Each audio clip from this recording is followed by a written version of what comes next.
बोलिए भारत माता की। ये 2023 को उखाड़ फेंकने वाली जयकार नहीं है। बोलिए भारत माता की, भारत माता की। भारतीय जनता पार्टी राजस्थान प्रदेश द्वारा आयोजित भारतीय जनता पार्टी के जनप्रतिनिधियों के इस सम्मेलन में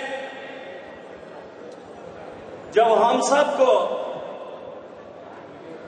देश के सम्माननीय गृह मंत्री और एक कार्यकर्ता के रूप में जीवन प्रारंभ कर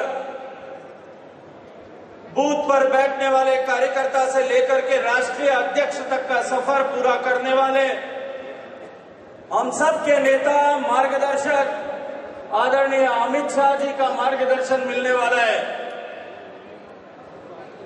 इस महत्वपूर्ण कार्यक्रम में मंच पर उपस्थित भारतीय जनता पार्टी परिवार के सभी वरिष्ठ नेतागण, राजस्थान के दूर दराज कोने कोने से आए हुए सारे जनप्रतिनिधिगण, भारतीय जनता पार्टी के दायित्ववान कार्यकर्ता बंधुओं और बहनों, मैं आप सबका जयपुर की इस धरती पर स्वागत करता हूं, अभिनंदन करता हूं। मित्र, नरेंद्र मोदी जी के नेतृत्व में 2 बार देश में पूर्ण बहुमत की सरकार बनी, लेकिन उस सरकार में राजस्थान का विशेष योगदान था। 2014 के चुनाव में,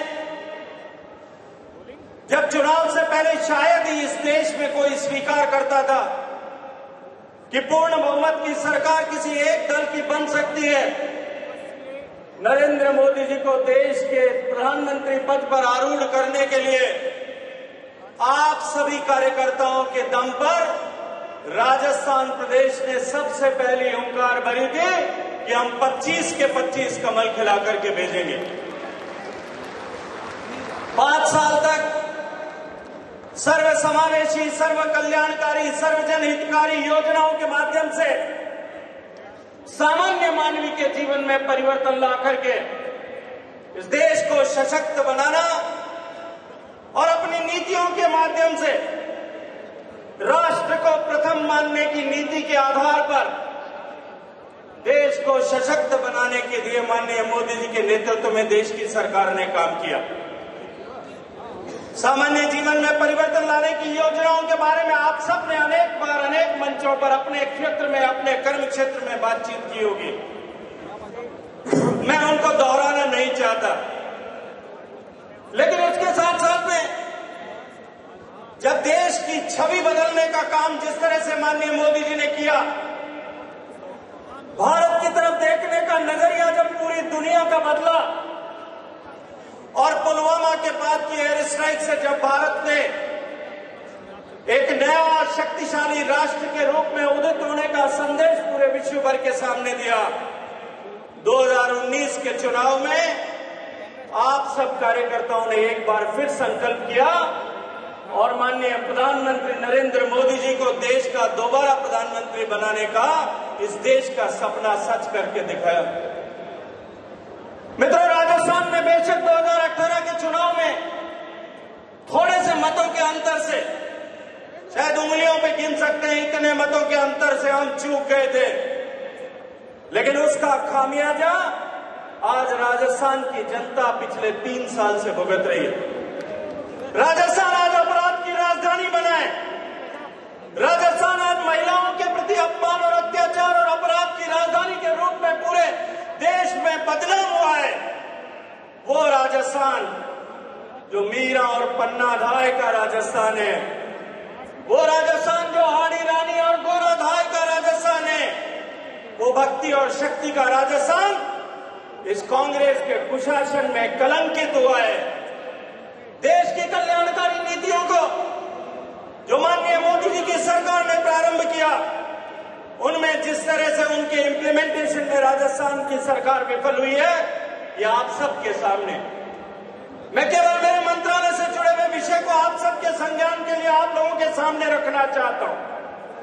माननीय प्रधानमंत्री जी ने सबको घर दिया, सबको गैस का चूल्हा दिया, सबको शौचालय दिया, सबको आयुष्मान भारत का कार्ड दिया, हर एक घर में बिजली पहुंचाई। और उसके क्रम में 2019 में पुनः प्रधानमंत्री बनने के बाद लाल किले के प्राचीर से उद्घोष किया कि आजादी के 70 साल में केंद्र की सरकार द्वारा, राज्यों की सरकार द्वारा जो प्रयत्न किए गए, उन सबको मिलाकर के भी केवल 16% घरों तक पीने का पानी पहुंच पाया है। 19 करोड़ घरों में से केवल 3 करोड़ 23 लाख घरों तक पीने का पानी पहुंच पाया है। हम राजस्थान के लोग निश्चित ही पानी का मोल देश में सबसे ज्यादा जानते हैं। हम सब में से पश्चिमी राजस्थान से आने वाले लोगों को निश्चित रूप से अनुभव होगा कि हमारी माताओं बहनों को आज भी सर पर घड़ा रख करके मीलों मीलों दूर पानी लेने के लिए जाना पड़ता था और नित्य प्रतिदिन जाना होता था। माननीय प्रधानमंत्री जी ने संकल्प लेकर के कहा कि 2024 तक हर घर में नल होगा और नल से जल देश में हर घर तक पहुंचे। माननीय प्रधानमंत्री जी ने 15 अगस्त 19 को घोषणा की। घोषणा के ठीक बाद जल शक्ति मंत्रालय को दायित्व मिला था, हमने काम करना प्रारंभ किया, राज्यों के साथ में बातचीत की और 25 दिसंबर को श्रद्धेय अटल जी के जन्म दिवस के अवसर पर जब देश सुशासन दिवस मना रहा था, प्रधानमंत्री जी ने देश के लिए जल जीवन मिशन की गाइडलाइन विज्ञान भवन से जारी की। 25 दिसंबर से काम प्रारंभ हुआ, लेकिन दुर्भाग्य से कोरोना की आपदा ने 25 मार्च को देश में लॉकडाउन की स्थिति पैदा कर दी। एक बार लगता था सब कुछ ठहर गया है, लेकिन माननीय प्रधानमंत्री जी के नेतृत्व में जिस तरह से काम हुआ, उनके सतत मार्गदर्शन में जिस तरह से काम हुआ, मैं आज गर्व से आप लोगों के बीच में ये कह सकता हूं कि 2 साल अभी पूरे होने बाकी है। 70 साल में 3 करोड़ 23 लाख यानी 16% घर तक पानी पहुंचा था। आज देश में 8.5 करोड़ घरों तक पीने का पानी पहुंचाने में हमने सफलता प्राप्त की। 5.5 करोड़ लगभग नए घरों तक पीने का पानी पहुंचा है। मैं जब ये आंकड़े देखता हूं, गर्व के साथ में देश और दुनिया के सामने खड़े होकर के बात करता हूं, लेकिन जब मैं राजस्थान की धरती पर आता हूं तो मुझे निश्चित रूप से पश्चाताप होता है, दुख के आंसू आते हैं। राजस्थान की सरकार को जल चूंकि राज्य का विषय है, हमने संसाधन दिए। 2019-20 के साल में 2000 करोड़ रुपया दिया, 20-21 के साल में 2500 करोड़ रुपया एलोकेशन किया। राजस्थान की सरकार खर्च नहीं कर पाई। 19-20 में जो पैसा दिया था उसमें से कुल मिलाकर के 600 करोड़ भी खर्च नहीं हुए। 20-21 के साल में जो संसाधन उनको दिए थे 2500 करोड़ रुपए, उसमें पहली किस्त तक वो ले नहीं पाए। साल के अंत में जाते जाते उनको पैसा दिया और 2021-22 के साल में फिर भी राजस्थान का प्रतिनिधि हो 10,000 करोड़ रुपए से ज्यादा की राशि का एलोकेशन किया। लेकिन मित्रों, राजस्थान की इस नाकारा सरकार के कारण से आज देश में सबसे धीमी गति से यदि कहीं काम चल रहा है तो वो राजस्थान में चल। राजस्थान लगातार इसका पीने का पानी पहुंचाने के दौर में देश के विभिन्न राज्यों से पिछड़ता हुआ आज 28वें नंबर पर जाकर के खड़ा हो गया है। लगातार प्रयास के बावजूद भी राजस्थान के मुख्यमंत्री और वहां के जल संसाधन और पेयजल मंत्री केवल अखबार में स्टेटमेंट देकर के और चिट्ठियां लिख करके अपने दायित्व की पूर्ति करना चाहते हैं। यह केवल एक नजीर मैंने आपके सामने रखी। ठीक इसी तरह के हालात प्रधानमंत्री आवास योजना के भी हैं, ठीक इसी तरह के हालात आयुष्मान भारत योजना के भी हैं, ठीक इसी तरह के हालात सौभाग्य योजना के भी हैं। आज राजस्थान जो 3 साल पहले देश के अग्रणी प्रदेशों में होता था, आज राजस्थान पिछड़ते देश के आखिरी 5 जो है स्थान के प्रदेशों में आकर के खड़ा हुआ है। मित्रों, राजस्थान की जनता कि इस दुख और दर्द के मिटाने की जिम्मेदारी हम भारतीय जनता पार्टी के कार्यकर्ताओं को उठानी पड़ेगी। और आज इस जनप्रतिनिधि सम्मेलन से हम सबको संकल्प लेकर के जाना होगा कि आज से लेकर के आगामी 2 साल तक, जब तक इस अराजक सरकार को, असफल सरकार को, जब तक इस भ्रष्टाचारी सरकार को हम सड़क पर ला करके बेनकाब करते हुए 2023 में सत्ता से पदच्युत करके वापस नहीं हटा करके भारतीय जनता पार्टी का कमल नहीं खिलाएंगे, तब तक हम निरंतर संघर्ष करेंगे, धरातल पर रह करके निरंतर काम करेंगे और भारतीय जनता पार्टी का कमल एक ऐतिहासिक बहुमत के साथ में खिलाएंगे। इस संकल्प के साथ में हम सबको यहां से जाना होगा और जो इस संकल्प के साथ में जाने के लिए तैयार है वो अपनी दोनों हाथ उठाए, मुट्ठियां बीचे और पूरी ताकत के साथ में मां भारती को साक्षी मान करके और बोले भारत माता की, भारत माता की, भारत माता की।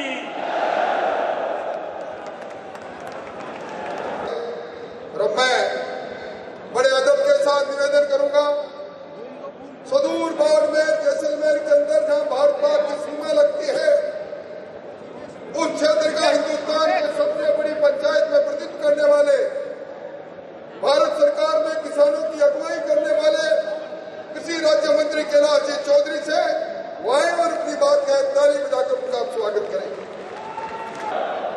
भारत माता की जय जय श्री राम, जय जय श्री राम। आज इस जनप्रतिनिधि सम्मेलन में उपस्थित सभी जनप्रतिनिधियों का मैं सबसे पहले स्वागत करता हूं, अभिनंदन करता हूं। और अभी कुछ ही समय में जिनका उद्बोधन सुनने के लिए हम आए हैं, माननीय अमित शाह जी हमारे बीच में पहुंचने वाले। और आज जैसा कि जयपुर की धरती पर जब अमित शाह जी पहुंचे और उस जमीन के ऊपर पहुंचने के बाद जिस गर्मजोशी के साथ में जयपुर और जयपुर के आसपास के भाइयों ने जो स्वागत किया, वो स्वागत ये दर्शाता है कि आने वाले समय के अंदर जो विधानसभा के चुनाव हैं, उन चुनावों में ये कांग्रेस की सरकार तो गई। क्योंकि आज वो उत्साह और जोश और ये जनप्रतिनिधियों का मैं जो सैलाब और उत्साह देख रहा हूं, ये निश्चित रूप से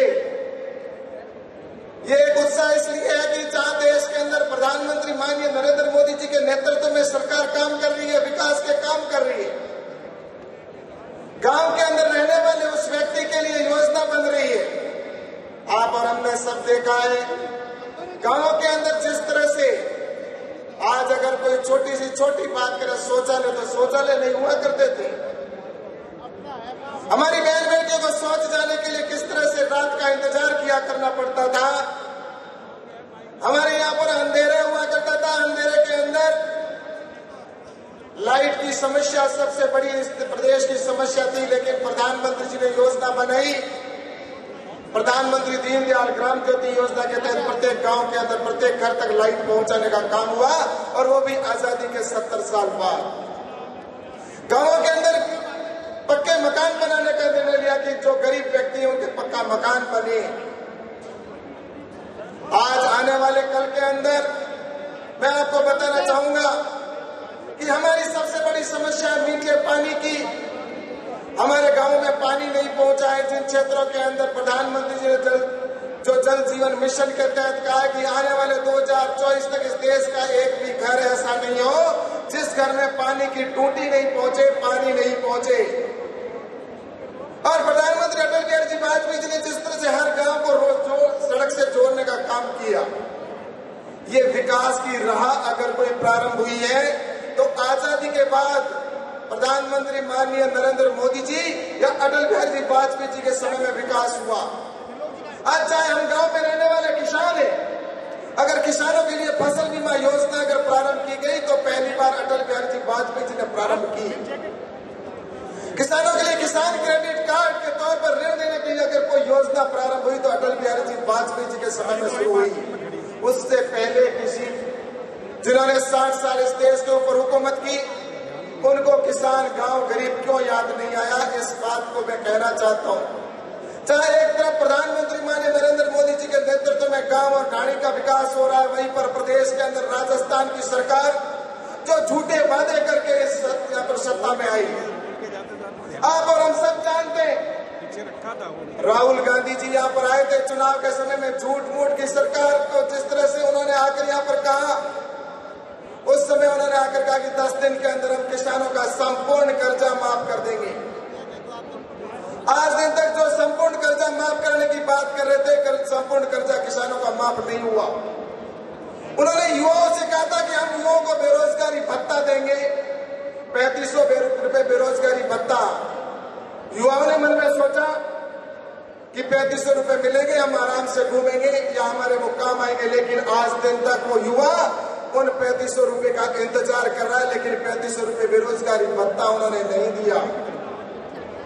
इस तरह से राजस्थान के अंदर जिस तरह से मुझसे पूर्व वक्ताओं ने अपने को सब बताया भी है, आप और सब जानते हैं, क्योंकि आप और हम सब आप जनप्रतिनिधि हैं, अपने अपने क्षेत्र का नेतृत्व करने वाले सभी हैं और आप वहां की समस्याओं को अच्छी तरह से जानते हैं। जिस तरह से भ्रष्टाचार इस प्रदेश के अंदर व्याप्त है, यहाँ के विधायक हो चाहे मंत्री हो, सिर्फ लूटने में लगे हुए हैं कि किसी तरह से वो इस 5 साल के बाद क्या हमारी वापस सरकार आएगी या नहीं, जितना लूट सके उतना इस प्रदेश को लूटे, इस लूट के अंदर लगे हुए हैं। हमारी बहन बेटियां सुरक्षित नहीं है, भय का व्यापक जिस तरह व्याप्त हो रखा पूरे प्रदेश के अंदर। इसलिए आने वाले समय के अंदर मैं आपसे कहना चाहता हूं कि हमारी प्रदेश के अंदर सरकार बनाने के लिए हम सब इस तरह से प्रयास करें कि आने वाले समय के अंदर राजस्थान के अंदर ये जो कुशासन है उसका अंत हो और सुशासन की सरकार भारतीय जनता पार्टी बने, जिस तरह से देश के अंदर प्रधानमंत्री माननीय नरेंद्र मोदी जी के नेतृत्व में काम हो रहा है।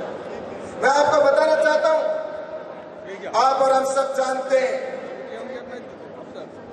जब हमारे देश के अंदर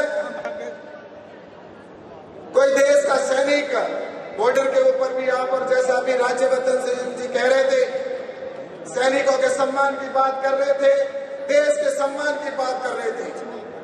मैं कहना चाहता हूं कि जिस समय पहले देश का सैनिक बॉर्डर के ऊपर जाता था, तो उस समय को जब गोली अगर उसके सामने से कोई आतंकवादी या कोई अगर वहां से पाकिस्तान की तरफ से कोई गोली आती थी तो उनको परमिशन दिल्ली से लेनी पड़ती थी। मुझे 4-5 दिन पहले ही एक सैनिक मिले थे और वो कह रहे थे कि हमें पहले दिल्ली से परमिशन लेने के अंदर समय लग जाता था, तब तक पाकिस्तान की ओर से आने वाली गोलियां हमारे सैनिकों को छलनी कर देती थी, लेकिन वहां से परमिशन नहीं मिलती थी। लेकिन अब हमारे देश के प्रधानमंत्री माननीय नरेंद्र मोदी जी ने कह दिया है कि दुश्मन के सामने से अगर कोई गोली आए तो उस समय कोई गोलियां गिनने की आवश्यकता नहीं है, न कोई इंतजार की आवश्यकता है, जितने आए उतने उड़ा दो। ये आजादी अगर किसी सैनिक को मिली है तो हमारे देश के सैनिकों को प्रधानमंत्री नरेंद्र मोदी जी के नेतृत्व में मिली। आप और हम सब जानते हैं, जब भी पाकिस्तान की तरफ से कोई भी हमला होता था, हमारा देश का सैनिक कई बार भूल से पाकिस्तान की सीमा में चला जाता था तो उसका सर धड़ से अलग कर दिया जाता था और उसका सर कभी उसके अंग भंग करके और वापस भेजा करते थे और वहां से जिस तरह से उसके आंखें निकाल दी जाती थी, उनके हाथ काट दिए जाते थे, ऐसी घटनाएं होती थी। और उसके बावजूद भी भारत सरकार की ओर से वापस सिर्फ पूछने के अतिरिक्त कुछ नहीं होता था और सिर काट कर और उस सिर को काटकर देश के सैनिक का तोहफे के रूप में भारत की सेना को पाकिस्तान के सैनिक सुपुर्द कर दिया करते थे। और उस सैनिक की वो मां इंतजार करती थी कि मेरे उसकी बहन इंतजार करती थी, लेकिन उसका कभी वापस वो सर नहीं आया। आपको बताना चाहता हूं, अगर पहली बार सैनिकों को सम्मान भी अगर बात करें तो आपको देखा होगा इस बार जब घटना हुई थी हमारे देश के अभिनंदन, जब पाकिस्तान की सीमा के अंदर प्लेन लेकर जाते हैं, वहां पर विमान क्रैश हो जाता है और वो जब विमान क्रैश होता है तो वहां पर जब वो नीचे गिरते हैं तो वहां पर वो भारत माता की जय और वंदे मातरम के नारे लगाते हैं। और भारत माता की जय और वंदे मातरम के जब नारे लगाए जाते हैं तब सामने से कोई आवाज नहीं आती, तब वो समझ जाते हैं कि शायद मैं पाकिस्तान की सीमा में हूँ। और जो अपने पास में सबूत थे, उन सबूतों को पाकिस्तान वहां पर उस तालाब के अंदर डालकर उनको नष्ट करने का काम करते हैं। तभी पाकिस्तान की तरफ से आने वाले सैनिक उनको पकड़कर गिरफ्तार कर लेते हैं और गिरफ्तार करके लेके जाते हैं। तब पूरे देश के अंदर, हिंदुस्तान के अंदर एक शौक की लहर छा जाती है कि क्या अब हमारा अभिनंदन कभी वापस आएगा क्या। हर मीडिया के अंदर एक ही चर्चा, हर व्यक्ति के एक ही चिंता कि हमारे देश के, हमारा पायलट, हमारा देश का सैनिक, हमारे देश का जाबाज, हमारे भारत माता का लाल अभिनंदन क्या वापस आएगा। लेकिन ऐसी चिंता के बीच में प्रधानमंत्री माननीय नरेंद्र मोदी जी ने आकर देश को संबोधित करते हुए जिस तरह से कहा कि सुन ले, पाकिस्तान को ललकारते हुए कहा कि मेरे अभिनंदन को 24 घंटे में अगर वापस नहीं दिया तो आने वाले समय में उसका खामियाजा भुगतना पड़ेगा। और अभिनंदन को 24 घंटे में सम्मान पूर्वक वापस भारत को सौंपना पड़ा। यह सम्मान हिंदुस्तान का आज पूरे विश्व के अंदर बढ़ा है। और पाकिस्तान जो कभी गुर्राता था भारत के सामने, आज उनकी हिम्मत नहीं होती, वही मिमियाने वाली आवाज आती है उनकी। इसलिए भारत की प्रतिष्ठा पूरे विश्व में बढ़ी है माननीय नरेंद्र मोदी जी के नेतृत्व में। आज हमारे किसानों का विकास हो रहा है, किसान की इनकम डबल करने का लक्ष्य लिया प्रधानमंत्री जी ने। एक छोटी बात करके मैं पूरा करूंगा, आप इतने से समझ सकते हैं कि भारत आजाद होने के बाद जिन्होंने 60 साल इस देश पर शासन किया, उन्होंने किसानों के लिए बात करने वाले ये लोग इस बात का जवाब दे कि उन्होंने किसानों के लिए कृषि का बजट होता था, वो कृषि का बजट ही टोटल मिलाकर 2014-13 से पहले अधिकतम 21-23 हजार करोड़ रुपए था। कभी 20,000 करोड़ रुपए, कभी 21,000 करोड़ रुपए, कभी हाईएस्ट 23,000 करोड़ रुपए रहा। लेकिन आपको बताते हुए मुझे प्रसन्नता हो रही है कि माननीय नरेंद्र मोदी जी के नेतृत्व में कृषि का अभी जो बजट है, उस समय कृषि का बजट सिर्फ 23,000 करोड़ था और अब जो कृषि का बजट है वो 1,23,000 करोड़ रुपए कृषि का बजट किया गया है। किसानों के डायरेक्ट सम्मान निधि के तौर पर आज किसानों को सम्मान निधि के तौर पर 2,000 रुपए प्रति 4 महीने के अंदर पहुंचाने का काम नरेंद्र मोदी जी की सरकार कर रही है। और एक संकल्प लिया कि 2022 तक मेरे देश के किसानों की इनकम डबल करनी है। लेकिन मेरे भाइयों, हमें भी कुछ करना होगा। यहाँ पर राजस्थान की सरकार जिस तरह से एक झूठ मूठ की सरकार, और जिस तरह से आप देख रहे होंगे कि राजस्थान के अंदर जिस तरह से उन्होंने वादे किए, उन वादों के ऊपर भी वो खरा नहीं उतर रही। बात करती है एमएसपी की। मैं कहना चाहता हूं कि आज राजस्थान में सबसे ज्यादा अगर किसी का उत्पादन होता है तो वो बाजरे का उत्पादन होता है। राजस्थान में सबसे ज्यादा हमारे बाजरे का उत्पादन होता है। भारत सरकार ने 2250 रुपए एमएसपी तय कर रखी है, लेकिन उसके बावजूद भी देश के किसान को 1200 और 1500 रुपए के अंदर अनाज को बेचने के लिए मजबूर होना पड़ता है एमएसपी के लिए। आज दिन तक उन्होंने भारत सरकार को रिकमेंड नहीं किया कि वो पैसा है जो भारत राजस्थान के किसानों को एमएसपी के ऊपर खरीद के लिए परमिशन मिले। आज दिन तक उसकी यहाँ पर भारत सरकार से मांग करते हैं कि ये सरकार जो किसानों के साथ छलावा करने वाली, गरीबों के साथ में धोखा करने वाली सरकार का अंत समय निश्चित रूप से आने वाले समय के अंदर आप सभी के सहयोग से और हम यहाँ से संकल्प लेके जाएं कि ये झूठ मूठ की सरकार, बहरी गूंगी सरकार को हमें सबक सिखाना है। और आने वाले समय में एक उग्र आंदोलन भी इस धरती पर हम सब करके करें ताकि इनको पता चले कि ये जनता है वो जाग चुकी है। जो झूठे वादे करने वाली सरकार है यहाँ की, उसको उखाड़ फेंकने का हम सभी संकल्प लेते हुए मैं आप सबको बहुत बहुत धन्यवाद देते हुए अपनी बात को समाप्त करता हूँ। बहुत बहुत धन्यवाद। भारत माता की, भारत माता की धन्यवाद। और अब समय है हमारे मुख्य आकर्षक, हिंदुस्तान के आधुनिक चाणक्य, संगठन के शिल्पीकार और जिनके तर्कस से निकले हुए तीरों ने धारा 370 को स्वाह कर दिया, ऐसे हमारे महबूब नेता अमित शाह साहब के स्वागत के लिए मैं निवेदन करूंगा। प्रदेश में भारतीय जनता पार्टी की अगुवाई करने वाले हमारे प्रदेश अध्यक्ष से वो साफा पहनाकर आदरणीय शाह साहब जी का स्वागत करें।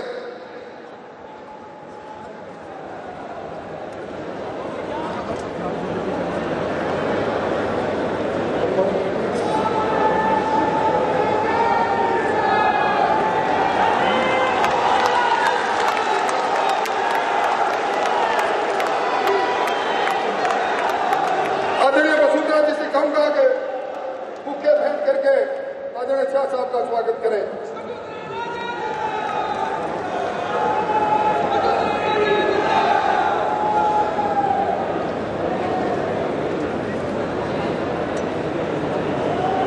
किलो की एक बड़ी माला से मंचासी ने हमारे प्रदेश के प्रभारी अरुण सिंह जी, आदरणीय गुलाब जी कटारिया, ओम प्रकाश जी माथुर, गजेंद्र सिंह जी, अर्जुन जी, कैलाश जी मेघवाल, आदरणीय अरुण जी,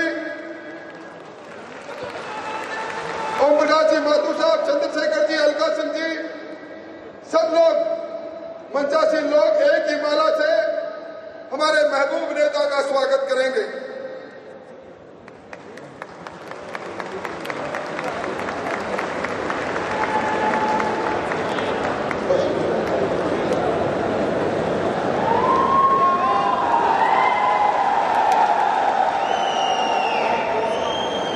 और अब मैं निवेदन करूंगा, हमारे सबके लिए गर्व की बात है और विशेष तौर पर राजस्थान जो लिंगानुपात के कारण से शर्मसार हुआ करता था, केंद्र सरकार की योजनाओं के कारण, आदरणीय मोदी जी के बेटी बचाओ बेटी पढ़ाओ अभियान के कारण से जो शानदार लिंगानुपात में परिवर्तन आया है, उसके लिए हमारे जनप्रतिनिधि, हमारे जिला प्रमुख, हमारे मेयर, हमारी वो बहनें जो अपने अपने जिले के अंदर जिला की प्रमुखता के जिला प्रमुख के तौर पर जो प्रमुख अध्यक्षता करती है जिला परिषद में, उनसे निवेदन करूंगा, आज आदरणीय मेयर साहब से हम सबसे निवेदन करूंगा कि वो मंच पर आए और आदरणीय शाह साहब का स्वागत करें। कृपया जल्दी से आए, जल्दी बता दें, जल्दी बता दें। बेटी बचाओ बेटी पढ़ाओ के अभियान में राजस्थान की बेटियों के लिए एक ऐसा तोहफा दिया कि हमारी बेटियां सशक्त हो गई और राजस्थान के अंदर लिंगानुपात के अंदर एक बड़ा परिवर्तन आया।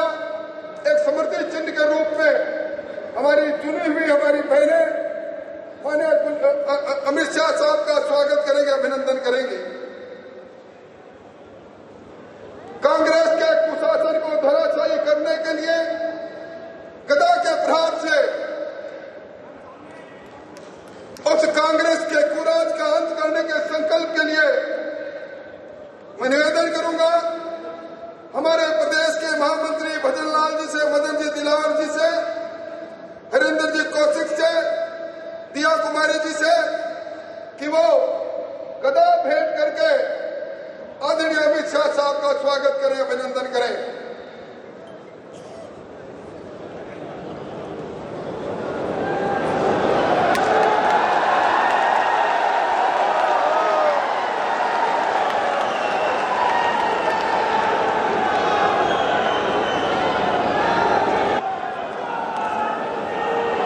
अब मैं हमारे गृह मंत्री आदरणीय अमित शाह जी के प्रतीक चिन्ह, राम मंदिर का प्रतीक चिन्ह देने के लिए हमारे पार्टी के प्रदेश के अध्यक्ष डॉक्टर सतीश पूनिया जी, आदरणीय वसुंधरा जी, आदरणीय गुलाब जी भाई साहब और हमारे उपनेता आदरणीय राजेंद्र राठौर जी से निवेदन करूंगा कि वो आए और भव्य रामलला की प्रतिमा आदरणीय अमित शाह जी को भेंट करें।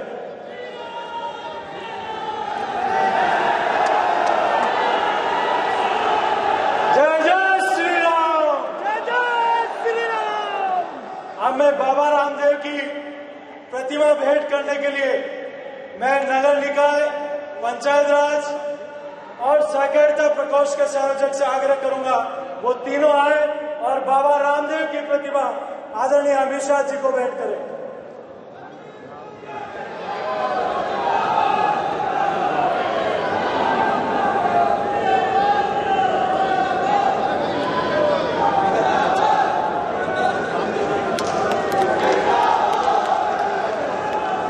और अब मैं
Thank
you.